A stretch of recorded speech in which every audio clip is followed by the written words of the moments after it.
Welcome back to Kappa, the world of turtles. This video is going to be the start of a short series, mostly focusing on the life of an individual animal, with some background info on the world that they inhabit. This will be a bit of a stylistic shift, but I really hope you enjoy it. 6.4 million years have now passed since life was first seeded on Kappa. It is the end of the beginning. With the establishment of the first ecosystems lurching uncertainly into existence, this first epoch was called the Primogenium. As a new age dawns, a vast, ever-expanding equatorial rift has spread around the entire circumference of the planet, wrenched into being by the mighty gravity of Chelon, Kappa's colossal moon. This great, fiery serpent, wrapping around the entire globe to eat its own tail, is the Rift of Ouroboros. It spews out molten rock and CO2, heating the water to create Kappa's steam belt, from which catastrophic hypercanes are sent marching forth across the planet's surface. As the rift diverges, it causes the crust to converge towards the poles. No longer able to take the strain, billions of tons of rock begin to buckle and crumple like tissue paper. These massive shifts in Kappa's crust mark the beginning of a new age. Welcome to the Lithocarum, a time when islands of stone will begin floating on a sea of fire. In time, Kappa will become a truly tectonic world. As the eons pass, volcanic highlands will be thrust into the sky. Here, on the continent of Vosum, are some of the first, created by the sublimating of the oceanic crust underneath some of Kappa's first rolling hills. They are less than 1,000 meters tall, but they are the beginnings of something far greater. From these embryonic mountains course infant rivers, laden with fertilizing minerals from deep within the crust. They course down steep hillsides and empty out into an expansive limestone basin, hundreds of kilometers in diameter. This is the Merbos, a colossal wetland river delta that is one of the most productive ecosystems on the whole planet. With no birds or chirruping insects, it is almost uncannily quiet. The only sounds are the near constant pitter-patter of rain, the rustling of leaves, and the wind. The amount of plant life on Kappa is almost unimaginable. There is hardly a single surface not covered in something green and sunlight-loving. Giant reeds, 10 meters tall, tower over the riverbanks, and across the water's surface, aquatic plants stretch as far as the eye can see. Oxygen levels are now higher than even Carboniferous Earth, the time of the giant insects. On a more normal world, the feedback mechanisms of oxygen-devouring forest fires would prevent concentrations above around 35%. But Kappa's waterlogged surface largely stops these, meaning that oxygen levels now reach over 40%. At such high concentrations, the air would eventually be toxic to any human visitors. But it means that insects can reach enormous sizes. Giant butterflies as large as birds soar through the humid air. The largest have wingspans stretching over a meter wide. Much of Kappa's waterways are choked by vast, tangling mats of water hyacinth. Growing in clonal colonies, they can double their population size in less than a week. Under these mats, massive algal and cyanobacteria blooms periodically wipe the ecosystem clean, pumping the water full of toxins and starving all life of oxygen. Soon, another storm will sweep through here and smash this vegetation to pieces, giving life here another chance. For now, though, there is only death. But further upstream, this fast bend in the river resists the encroaching plants, sweeping them away with strong currents. And in these dark, murky waters, evolution has gone into overdrive.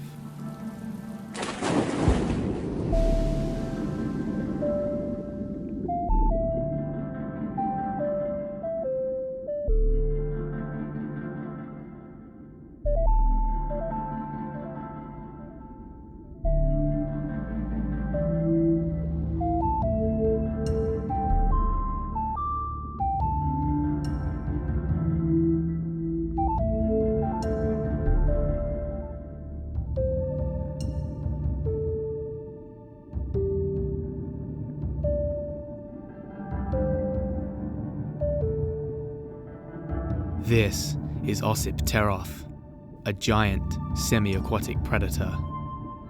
The bend of this river is his uncontested domain. Let's call this individual Raphael.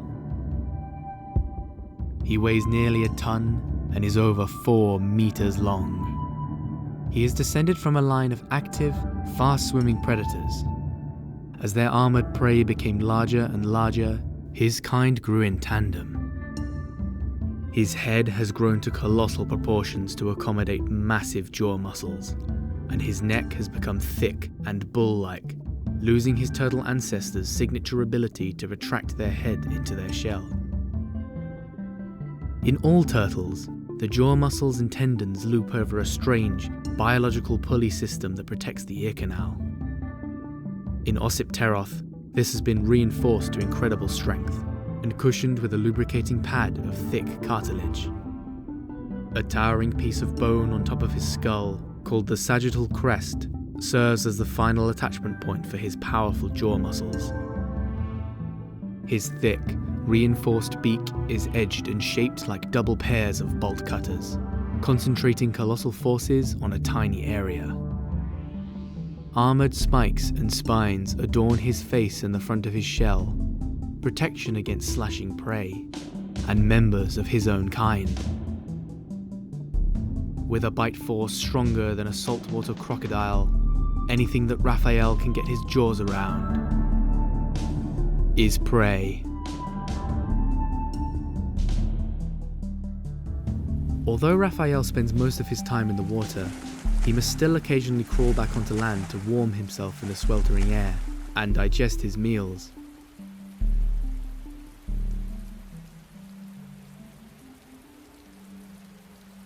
Despite his great size, he is still not yet fully grown.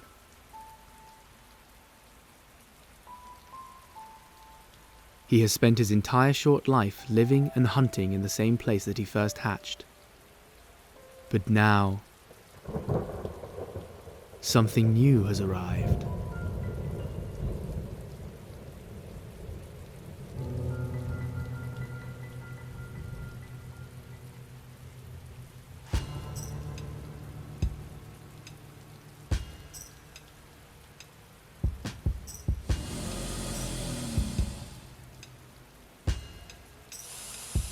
A great Mordrum. A generalist omnivore the size of a black bear. It will eat anything that it can rip open with its massive, powerful claws. Their ancestors adapted to a life on land, hunting insects and digging up tubers. But now, they will take on anything they think they can. It is unusual for a lone Mordrum to be so bold with a huge predator like Raphael. Even on land, he is a fearsome adversary. His jaws could split the omnivore in two. But unluckily for Raphael, there's more of them. Mordrums establish territories anywhere there is abundant food, using ferocity and numbers to drive competitors away. But calling the Mordrums social would be a stretch. They simply rove around in fluid, opportunistic gangs, mobbing animals in packs like seagulls. They are just as likely to turn on each other. In the water, there would be no contest. Raphael would kill the scavengers with ease. But on land, he can only laboriously drag his huge bulk across the mud. His opponents are fast and extremely aggressive, and on land he is outmatched. Out of his element and injured, he flees.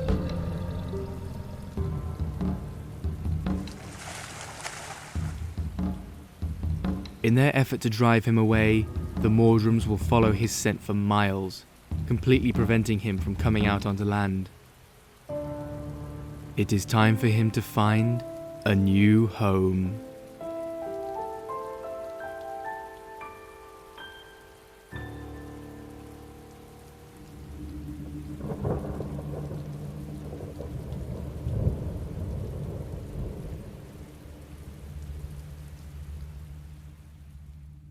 Thank you so much for watching, everyone. I've been absolutely blown away by all of your support. It is orders of magnitude more than I ever expected, and I'm delighted that so many of you watched the first video and are interested in seeing what happens on this strange little world. I have big plans for Kappa in the future, with many more episodes and time periods that I'd love to explore. So, to that end, I've set up a Patreon. Check out the link in the description. I can only continue working on Kappa with your support, so I'm incredibly grateful for anything that you can give. Over there, current plan is to be posting behind the scenes content, scripts for feedback, and of course early access to full videos before they are released on YouTube.